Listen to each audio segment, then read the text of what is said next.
258.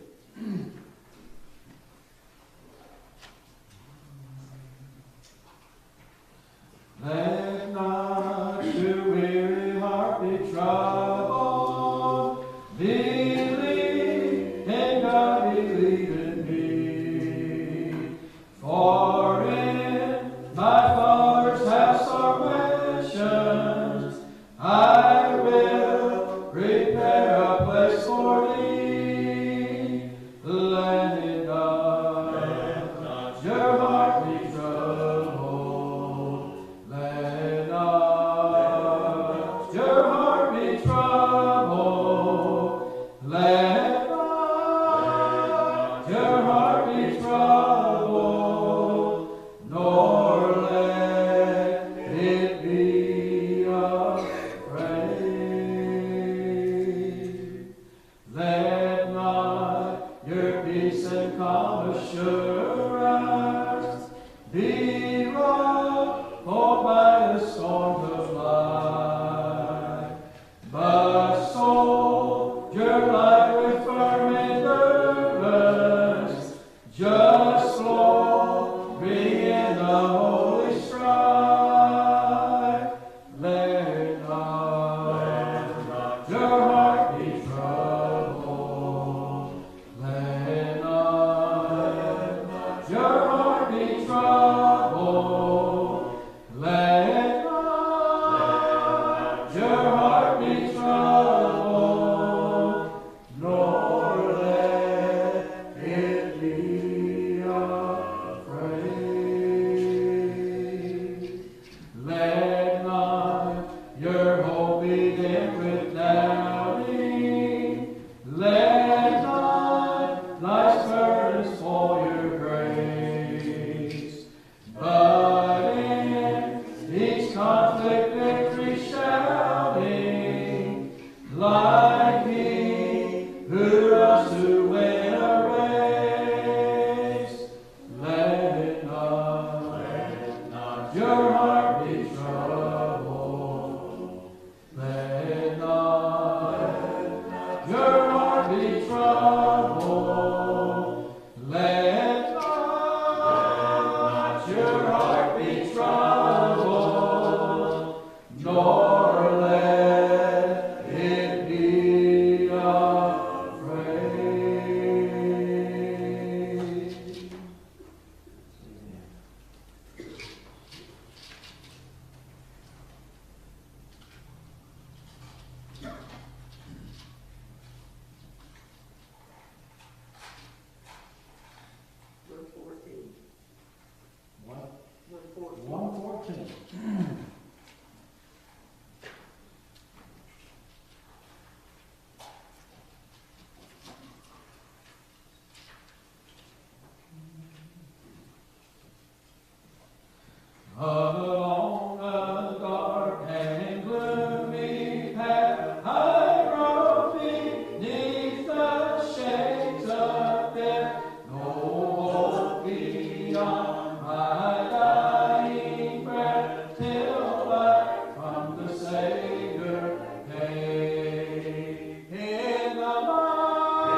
number 160.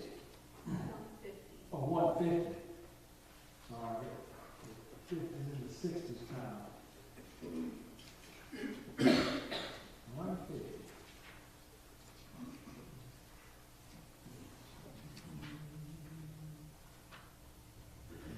Let me walk in the path which my Savior hath trod. Let me follow so close by his side. For by trusting in him, I am happy and free. In the fold of his love, let me hide. In his love, let me hide.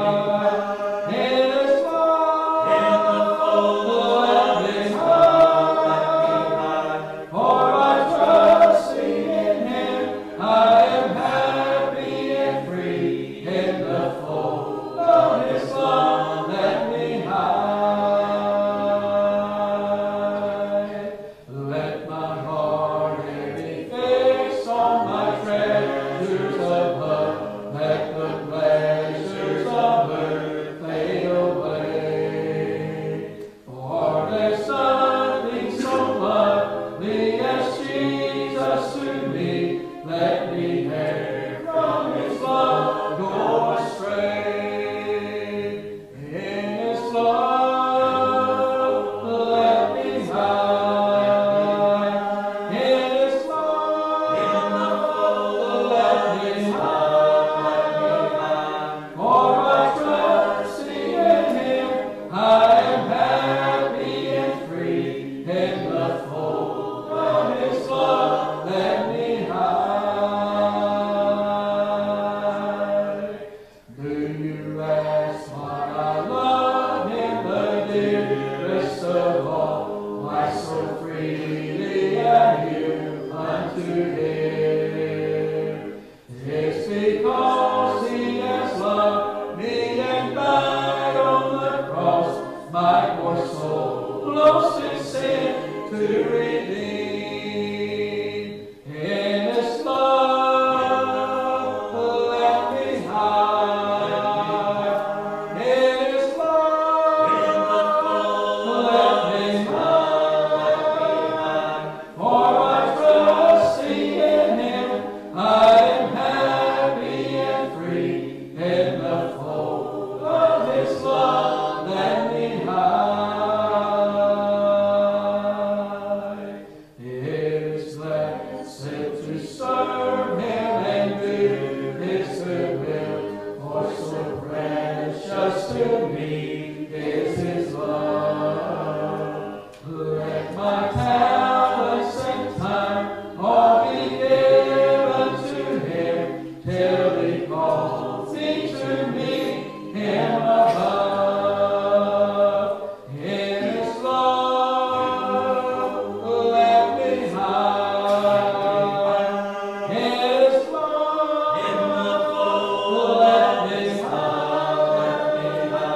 For by trusting in him, I am happy and free. In the fold of his love, let me hide.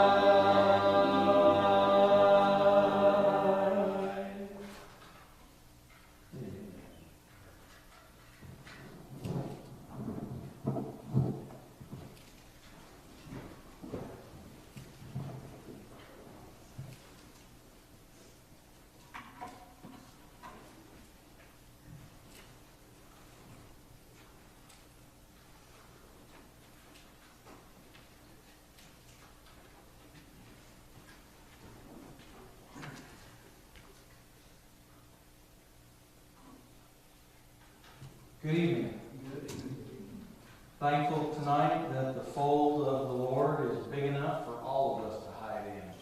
No one's left out. Wouldn't that be a thing if the Lord raised his wings of love and it was only the first ones that could get under and the rest couldn't fit, having hair for themselves? Glad it's not like that. Thankful for another service tonight, another Sunday evening service that we can come together. Let's redeem the time. Let's make it good time together in the Lord. We have a lot to say about that. We depend on the Lord and His presence, but our part is to come with open hearts, prayerfully, and with a willingness to let the Lord speak to us as we come apart and do the best we can to push out all of the cares of life and all of the things that rent space in our minds. So let's try to give the Lord some time tonight, space. You have Thanksgiving this evening. Unspoken request maybe. Any special requests this evening or Thanksgiving you'd like to make known?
Special song tonight?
Good evening.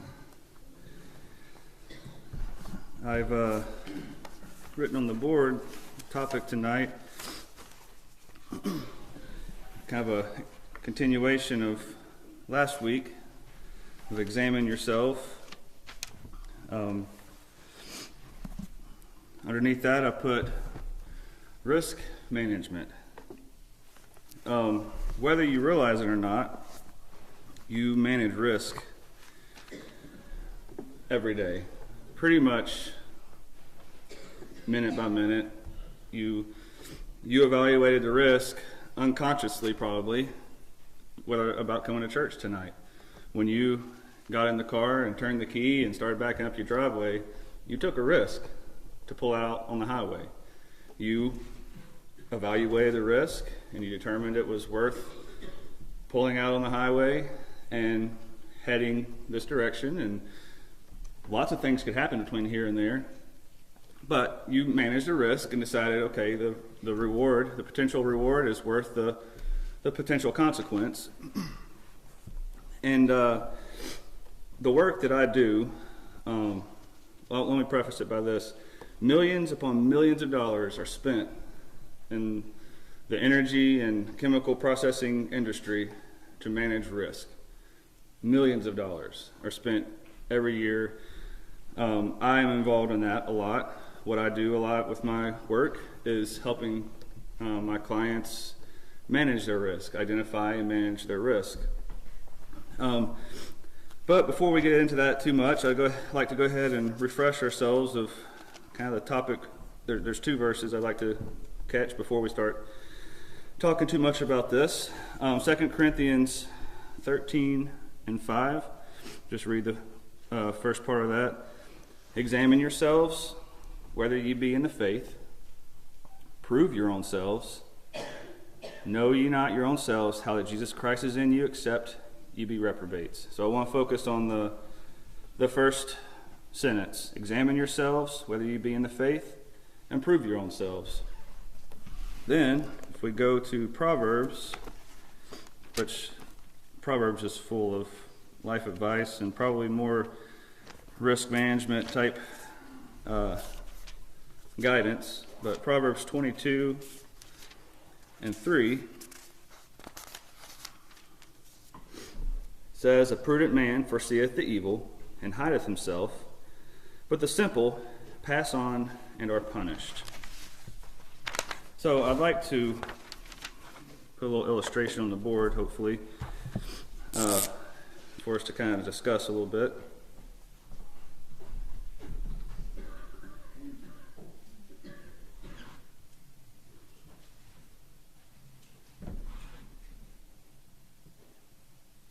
It's going to get a little messy.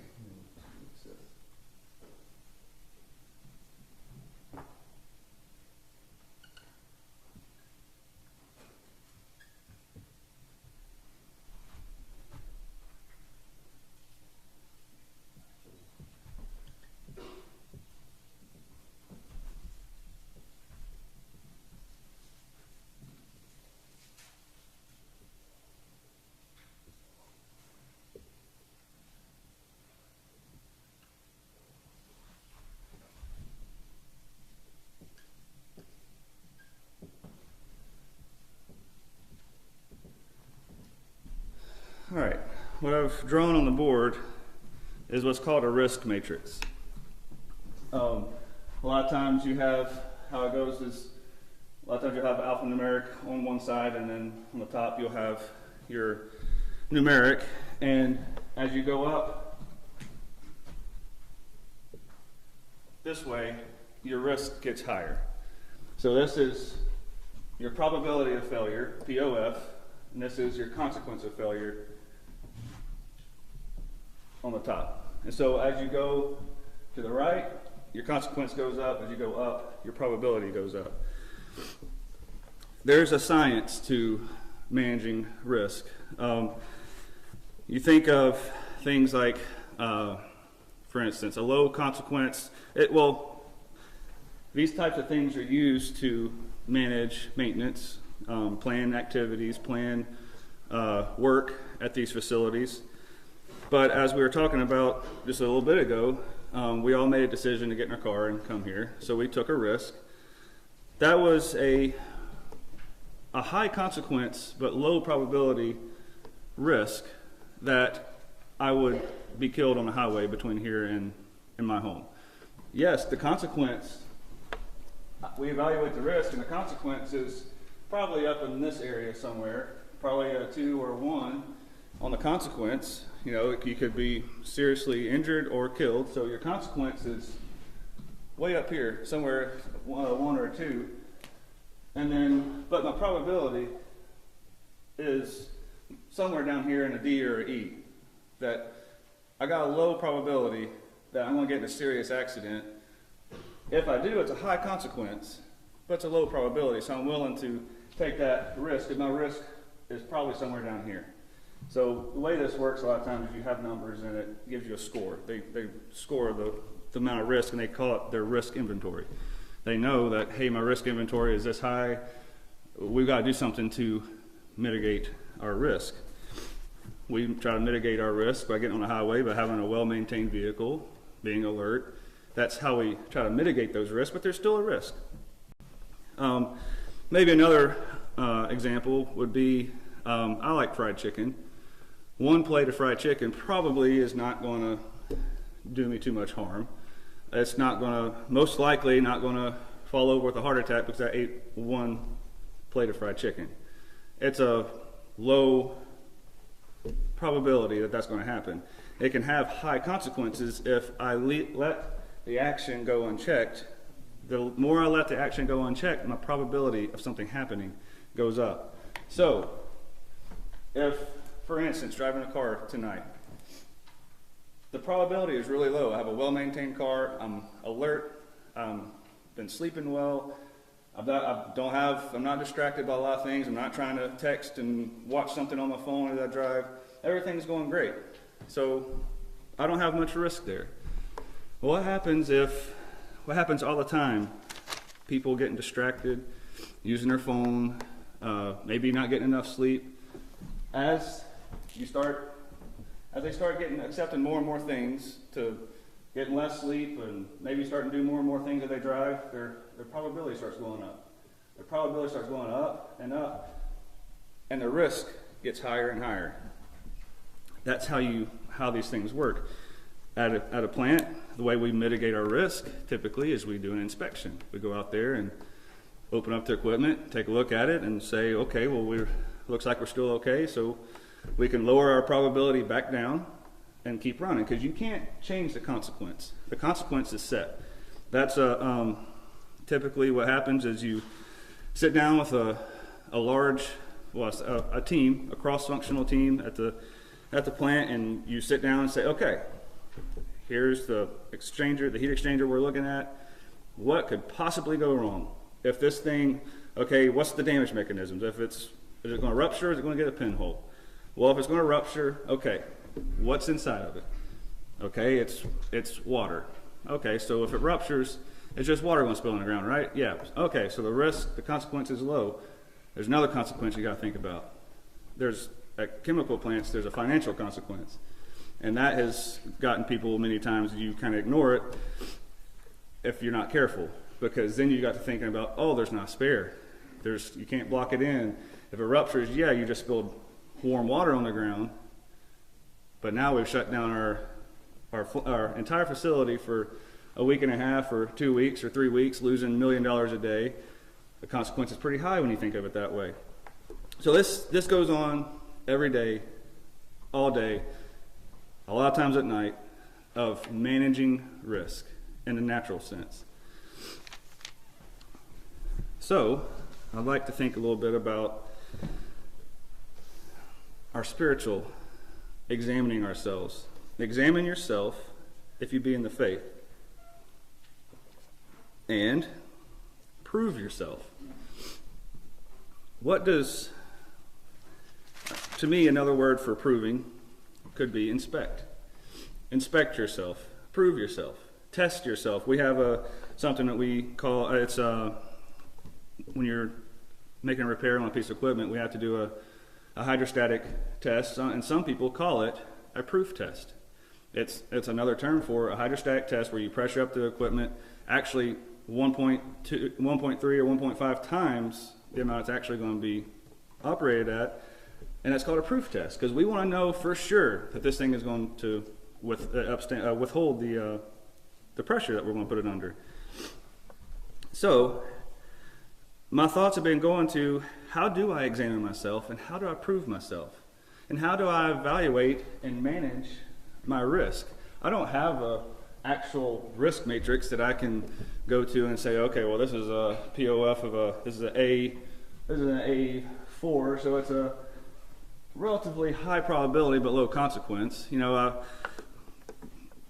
probability of this little small thing happening is pretty high, but if it happens, then the worst case scenario, I have to, it's no big deal. A splinter, it's a relative. If I'm working out doing firewood, it's a pretty high probability I'm going to get a splinter. The consequence is pretty low, so it's not enough for me not to do the firewood.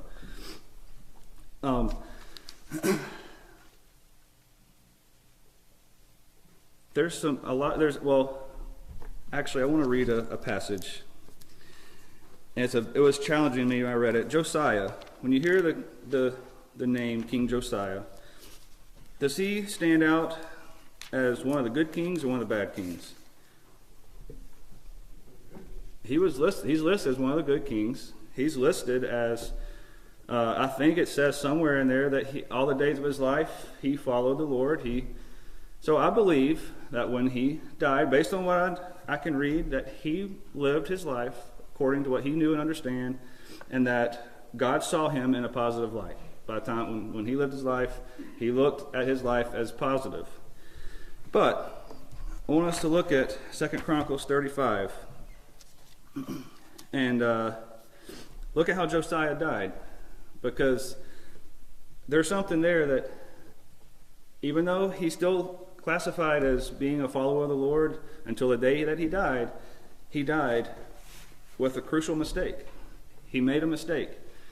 He got involved with something and didn't manage his risk properly, and it cost him his life. Let's read this. I'm sorry. I saw Josiah, made me say Joshua. 2 Chronicles 35 and 20.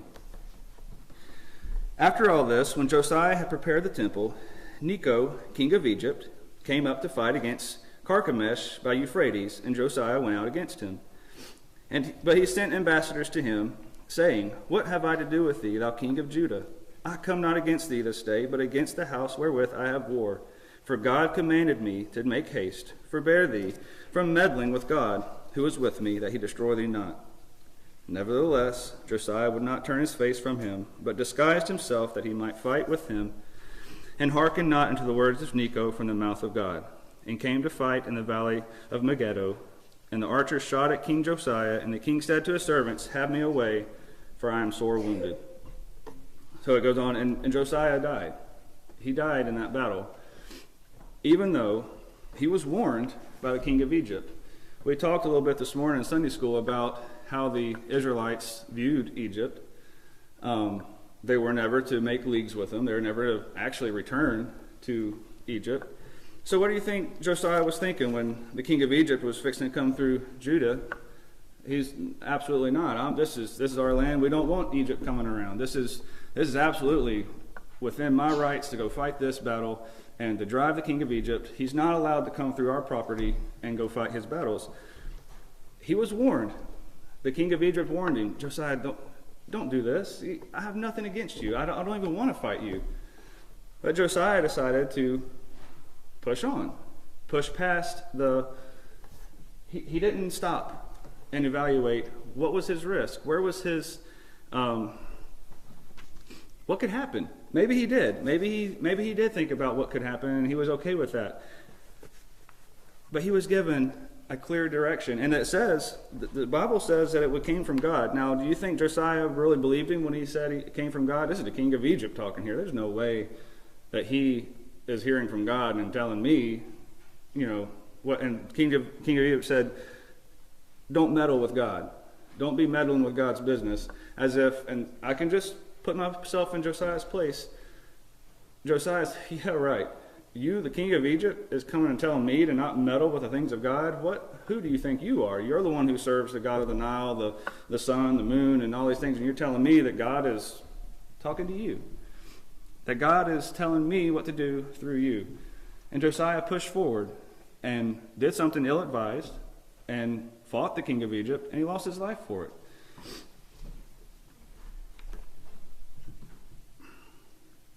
Let me tell a little story about something that happened with me at work one time.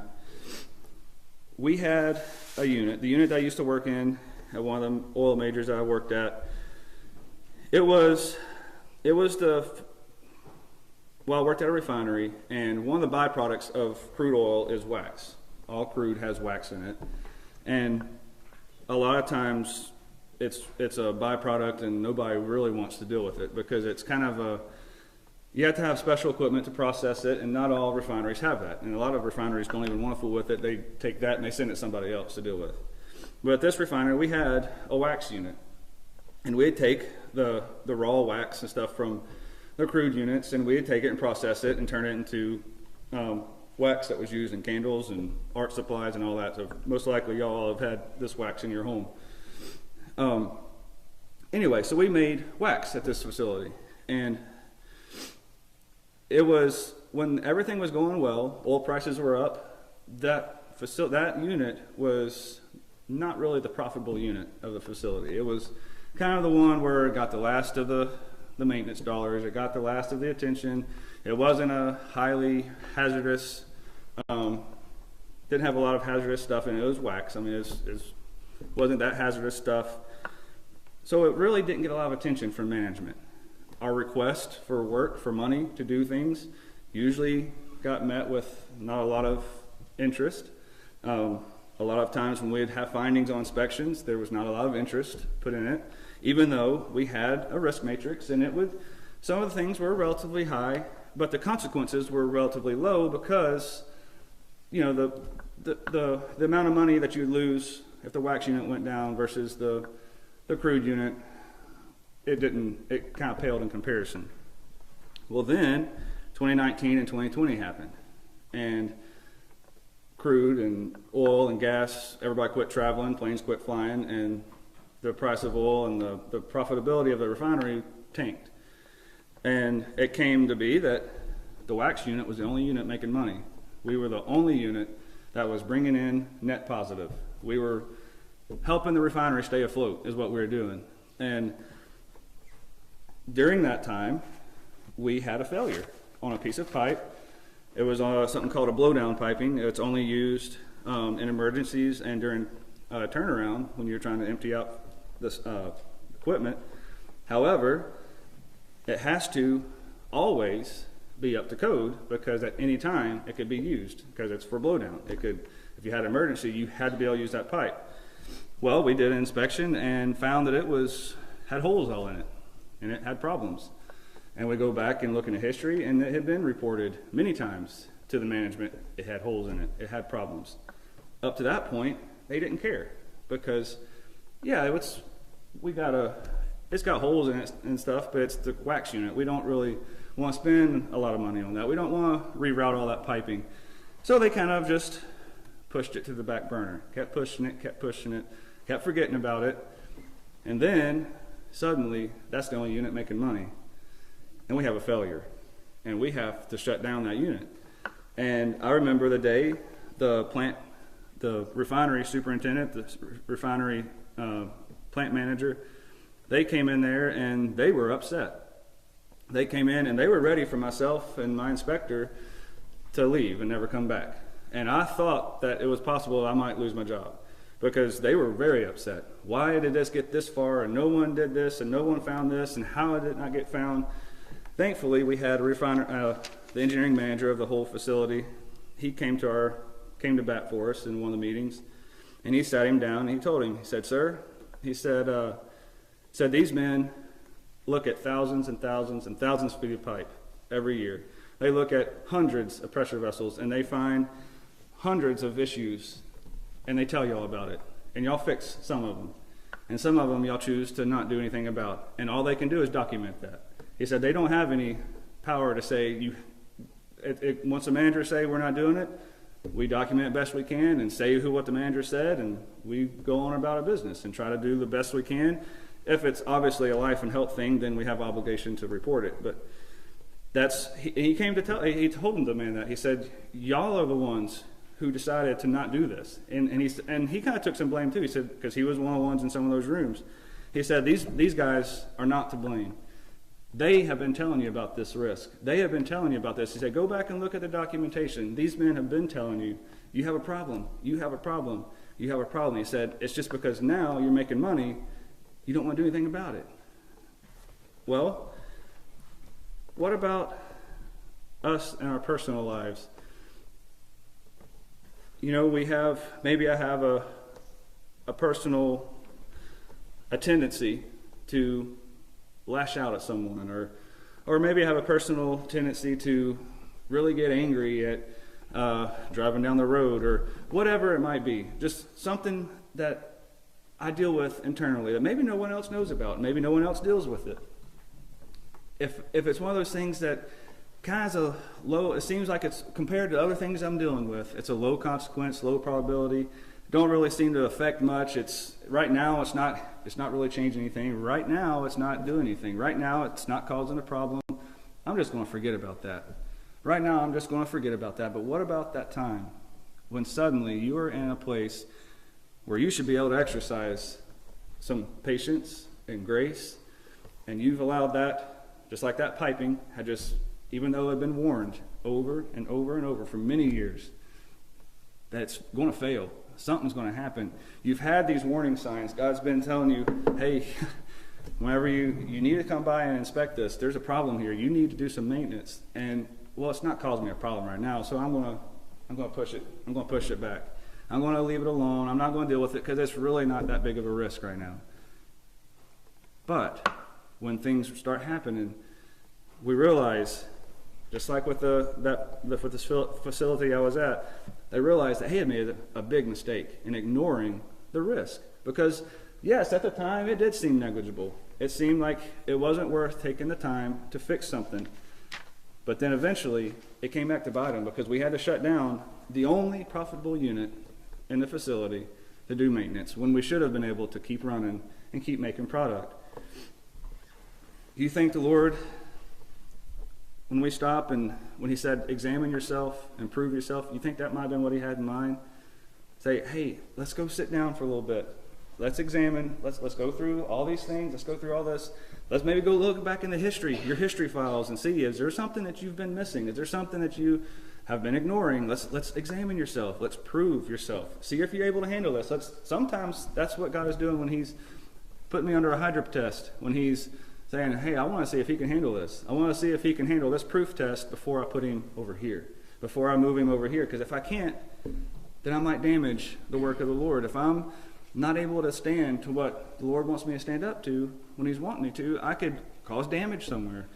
And if we run off and say, Lord, I don't need to do that proof test. I don't want to do that. I'm going to push forward. I don't care what the risk is. That's when we get ourselves in serious trouble and potentially hurt a lot of other people in the process. I'm thinking of the unmitigated risk and what we were talking about just now with the piping. As we go through life and we're continuing to endeavor to serve the Lord and reading the Word, and every day I try to get up, say my prayers, spend a little time with the Lord, read the Scriptures. But if I'm not acting on what would, like I said, in the maintenance world, we give recommendations. Hey, this is what your risk is right now. We found this damage. I recommend that you do this. And if you do these repairs, this is what your new risk is going to be. Your new risk is going to be much lower because we're going to lower your probability. I can't change the consequence. We have the consequence set too. We know what the consequence is. It's set. The consequence is awful. We know the consequence at the end of this life if we're not faithful. We know what that is. However, thankfully, you can change this matrix around a little bit, and consequence can also be good. Consequence can be a good consequence. And we have evidence of that in the scriptures. We also have evidence in the scripture that all risk isn't bad. There's risk in living for the Lord, is there not? Is there a risk in loving people the way God, what does it say? Jesus said, love one another as I have loved you. Do you not think that's a risk to my person? To love people as Christ loved? Have you ever been hurt by someone you loved or were trying to love? Have you ever been damaged by someone who you thought you could trust? Is there not a risk there? Is there not a risk in endeavoring to love as Jesus loved? What about the scriptures in Ecclesiastes that says, cast your bread upon the water and sow in the morning and the evening? You don't know what's going to happen. You don't know if it's going to grow in the morning. You don't know if you sowed in the evening, if it's going to grow. You don't know. But it says sow. Cast your bread. There's risk. There's risk in farming. I like that reference there. There's some risk in farming. You may lose your whole crop. You may sow all morning long and never see anything. You may sow all evening long and never sow anything. But what does it say? Does it say sow seed, and if you don't see anything in 3 to 6 weeks, don't sow anymore? Just keep on sowing. Keep getting seed. Keep throwing out there.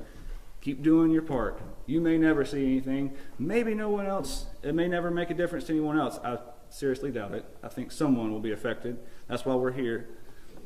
There's risk in living for the Lord. There's risk in putting it all out there. Say, Lord, I'm throwing myself, what does that song say? I'm throwing myself recklessly out like a chip on the ocean. Here I am, Lord. I'm giving you myself. It says a reasonable sacrifice to totally give myself to the Lord. There's risk there.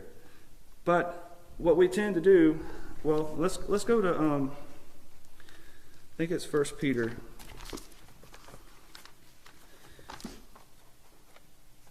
There's lots of places that Jesus talks about. We don't have time to read everything.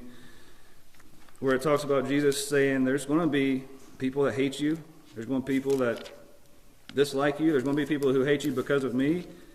But what did he say in one place? He said, don't worry, they hated me first. It's all right. They're going to hate you. They're going to hate you for this. They're going to hate you for that. But trust me, I know. They hated me first. And that's the reason they hate you, because they hated me. But, let's see. Let's read in 1 Peter 4 and 12. Beloved, think it not strange concerning the fiery trial which is to try you, as though some strange thing happened unto you, but rejoice inasmuch as you are partakers of Christ's sufferings, that when his glory shall be revealed, you may be glad also with exceeding joy. If ye be reproached for the name of Christ, happy are ye, for the Spirit of glory of God resteth upon you. On their part he is evil spoken of, but on your part he is glorified. But let none of you suffer as a murderer, or as a thief, or as an evildoer, or as a busybody in other men's matters. Yet if any man suffer as a Christian, let him not be ashamed, but let him glorify on this behalf. Thinking spiritually, where do you think the devil is going to try to... You think the devil is going to try to get us with a... walk out of here. The probability of one of us going out and robbing a bank or committing murder is pretty low, right? There's really not a lot of point in, the consequence is way high. The likelihood of me going out and being tempted to rob a bank is pretty much zero. It's, it's the most of them say, I have a little bit, one of our risk matrix up here. And it starts off very unlikely, possible, likely, very likely. A lot of times they'll have percentages. It has happened, or one of the matrices I've seen before says it's never happened before. It's happened before in the industry. It's happened before in the company. It's happened before in this plant, and maybe once before in this unit. The more you go up, the higher your probability gets. One of them is, it's basically impossible. It's not going to happen. So do you think the devil is going to focus his time on the high consequence but extremely low probability things that we deal with in life? Probably not. You know what he's probably going to focus on? He's probably going to focus on the shortness of patience, the when I leave here and maybe somebody frustrates me, or maybe the neighborhood dogs have got my trash can and scattered trash all over the yard, and I want to have a looky-here session with my neighbor because he can't keep his dogs where they belong. Or do you think that's probably more where it's going to be? You think it's going to be more of people at work watching how I handle myself when I smash my thumb, or when the new insurance policy comes out for the new benefit policy comes out for the company that isn't quite agreeable with what we had before? Or, when election happens, you think that's when it's going to, what the devil is going to focus on? I think so. I know for me, what he tries to do is he tries to start weaseling in here, start getting me involved with some of these things. And the farther and farther you go up, the more you get closer and closer to a high probability, high consequence action. And that's what happens whenever we talk about at meetings at work, and the more things start happening, you start letting things go, you're inching your way up to a catastrophe. You're inching your way up. Your risk, if you're not managing your risk inventory properly, you're starting to build up risk. You're starting to build up, you have several things here, you have several things here, and then your risk starts showing up here. Your risk inventory is starting to just balloon out of control, because most of the time what you have up here, there's usually a box about like this, something like that is called, and usually this is listed as unacceptable, well, I'm going to write it all out, unacceptable risk. It's not, we can't, if a risk gets up here, if anything gets up there, it's immediately stop whatever you're doing. We've got to shut this down and mitigate this. This is not okay. We are not, because this is, usually that is fatalities, multiple fatalities. That's what that risk category is saved for. We don't want any of our risk being in that area. But the longer we allow the devil to talk to me and say, hey, you shouldn't have let him do that, and you entertain it, I just bumped up a little bit. I just bumped up some more. Every time I entertain those thoughts, every time I entertain the idea that he shouldn't have done that to me, or I really would like to tell him what I thought about that. Maybe I'm just thinking about it on my own. Yes, we have thoughts, but the more we entertain those things, I just add a little bit more of a risk inventory. I just bumped it up. The probability just bumped up a notch. It just keeps bumping up. And without maintenance, my probability is going to keep creeping up. Even with no action, probability goes up. No inspection, no activity, your probability is going to keep creeping up that a high consequence action is going to take place. But now I want to get to some of the good news. John 16:33. We're talking about how there's risk in living for the Lord. There's a lot of times we look at that. Maybe your friends or people who don't understand. Was it Nathaniel that kind of doubted a little bit about Jesus? And I guess it was whichever one was Philip or Nathaniel, whichever one said, "Come and see." And then in Psalms, I believe it is, says, "Taste and see that the Lord is good." We look at the risk, because a lot of people see it as just a bunch of risk. It's a bunch of rules. It's a bunch of people die for the Lord. People do this and people do that. I don't want any part of that, but we're looking at it and through our human set of eyes of evaluating risk. We look at, I don't want to give that up. I don't want to take the risk of having to move somewhere. I don't want to take the risk of having to, you name it. We see that through a human set of eyes of it's a risk that I don't want to take. I don't want to get involved with that kind of a risk. Well, let's read. There's a couple of verses I want to read in closing, because I can tell you from experience, any risk that you take is fully worth it. You read in the scriptures of Paul and Peter and all them who took some major risk for the Lord and went through some pretty tough stuff for the Lord. When you read about their end of days, did they by their words, did it sound like they regretted it? Did it sound like that they said that, I know for sure it's documented with Paul. He didn't say that I served the Lord, I ran the race and did all these things, but boy, I sure regret all the things I had to go through for the Lord. I sure regret having to go through that shipwreck. The risk, I don't think the risk is going to be worth it. I don't think the consequences I had to face in this life are going to be worth the consequence, the good consequence that I get in heaven. It's just not going to be worth it. That's not what we see. We see a message of hope. Let's see, I think it's John 16 and 33. Yes, this is Jesus talking. These things I have spoken unto you, that in me that you might have peace. In the world you shall have tribulation, but be of good cheer. I have overcome the world. Now, I'd like to read in Revelations, probably my favorite passage of Scripture, two of my favorite passages of Scripture. This describes what we have to look forward to if we're willing to take the risk for the Lord. Because it does, Jesus, like I said, he is very, very clear. You're going to have there's going to be some risk. There's going to be things happen. However, let's read Revelation 7 and 9. After this I beheld, and lo, a great multitude,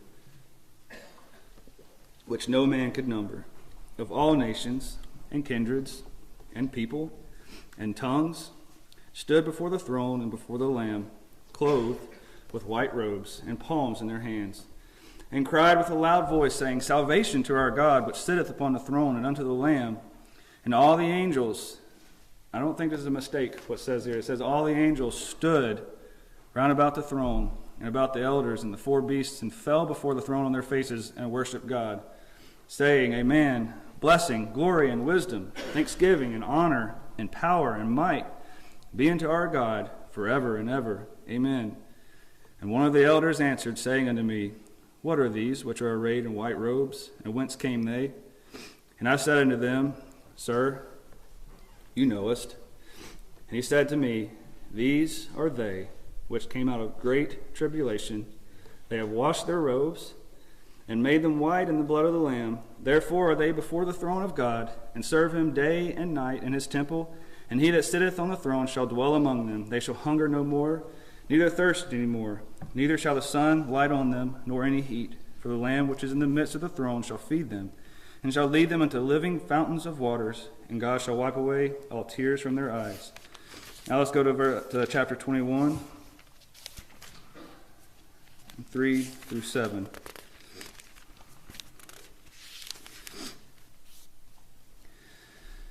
And I heard a great voice out of heaven, saying, Behold, the tabernacle of God is with men, and he will dwell with them, and they shall be his people. And God himself shall be with them, and be their God.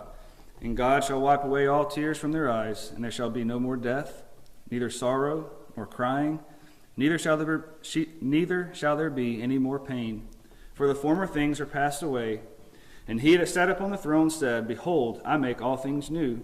And he said unto me, Write, for these words are true and faithful. And he said unto me, It is done. I am Alpha and Omega, the beginning and the end. I will give unto him that is athirst of the fountain of the water of life freely. He that overcometh shall inherit all things, and I will be his God, and he shall be my son. Is that not worth the risk? Is that not worth the risk of maybe people? That's what Jesus was saying. There's risk, but I can tell you right now, it's worth it. It's worth it. I want to be in that number that's clothed in white, where the angels are standing around looking at us, because knowing that these are the ones that came through tribulation. The angels haven't done that. They're there. They're going to look at us and say, who are these people? Those are the ones that were able to make it through tribulation, who washed their robes and made them white. I want to be able to do that. I want to be able to go through life, listen to the Lord when I examine myself, improve myself.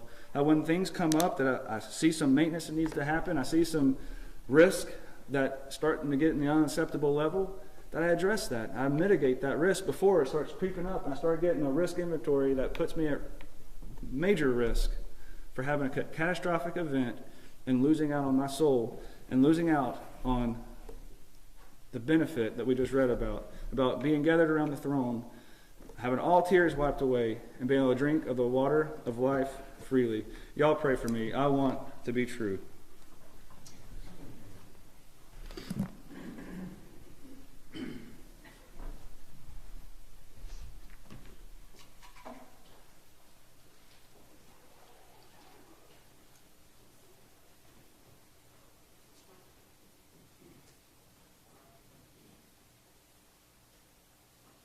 We could stand and sing number 302. 302. Let's stand.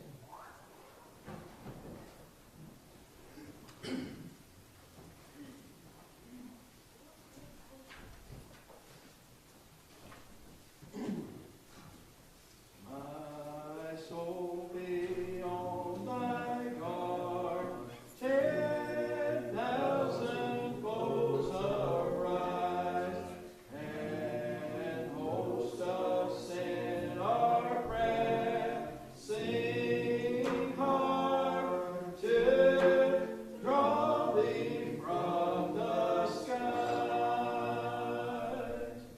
Oh, watch and fight and pray, the battle ne'er give o'er.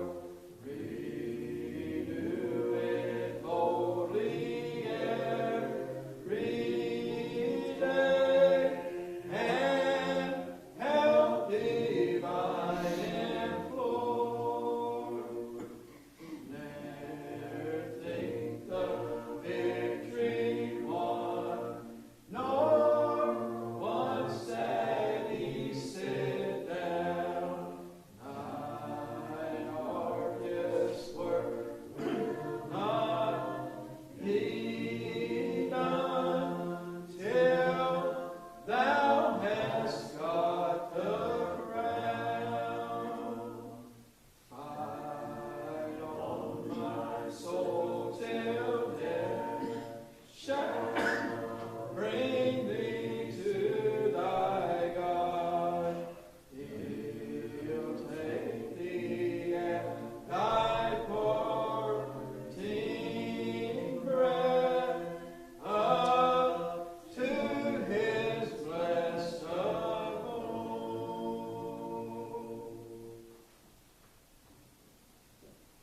Think of that scripture that says, not weary in well-doing, for in due season you will reap and faint not. I remember in my early 20s, my sister and I really had a struggle starting to respect each other as adults. We were still bringing that wonderful childhood relationship with us into adulthood. And we were very different people. We'd been very different children, and we had dealt with our differences as we saw fit. And as adults, you know, we were bringing a lot still into that. And we really had to, I had to, and she had to, fortunately, look at that and say, I'm risking something here. If I don't change what I'm bringing to this, you know, I am increasing my risk of losing my sister. I only have one. But even if you have a bunch, you know, the relationships in your life, they have value. And I have some relationships in my life where you do just get weary. You kind of feel like you're just a dog chasing its tail. We just have the same conversations about the same things. We don't have any growth in this relationship. Some of that you can't control because you can't change another person. But you can control what you're bringing to the table. I can control how I feel about my sister, the respect that I have for her as an adult, as a grown woman. She doesn't have to be just like me. And there's risk that doesn't go away even if you're just like, well, I'm just going to leave it alone. I'm just going to try not to say anything and try not to do anything.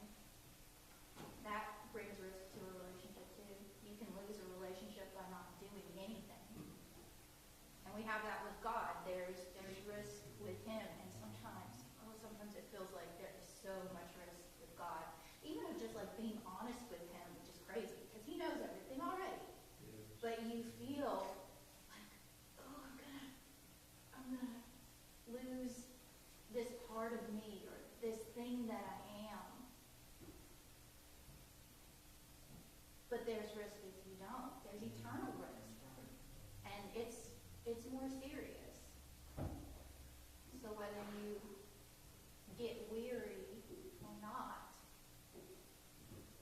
the only way to have growth, the only way to improve your risk management is to keep working at it, to deal with the things that are going right,